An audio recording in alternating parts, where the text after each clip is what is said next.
Ce cordon ombilical, il fallait le garder.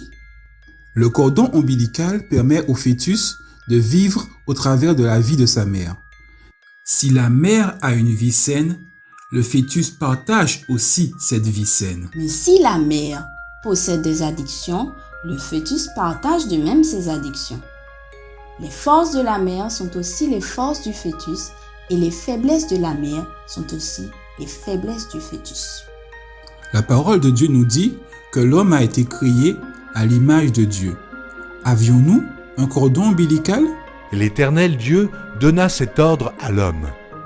Tu pourras manger de tous les arbres du jardin, mais tu ne mangeras pas de l'arbre de la connaissance du bien et du mal, car le jour où tu en mangeras, tu mourras. Oui, nous avions un cordon ombilical divin entre nous et notre Créateur. Il s'agit de la parole de Dieu. Tant que l'homme gardait la parole de Dieu, il bénéficiait de la vie de Dieu. Il était éternel, immortel, saint, pur, fort, sage. Le jour où l'homme a lâché la parole de Dieu, il a coupé le cordon ombilical avec son Créateur. Et à ce moment, il est devenu mortel, impur, faible, fou. Tant que l'homme garde la parole de Dieu, il reçoit la vie de Dieu. Ce cordon ombilical spirituel, c'est la foi en la parole de Dieu. Ainsi, la foi vient de ce qu'on entend, et ce qu'on entend vient de la parole de Christ. Avoir la foi, c'est garder la parole de Dieu. Même si c'est un arbre comme un autre, si Dieu te dit de ne pas y toucher, crois en sa parole et tu verras la gloire de Dieu. Car nous marchons par la foi et non par la vue. Même si tous le font, si Dieu te dit ne le fais pas, ne le fais pas. Car au travers de cette simple parole de Dieu coule toute la vie et la bénédiction divine. Un nouveau cordon ombilical divin t'est donné en la personne de Jésus-Christ.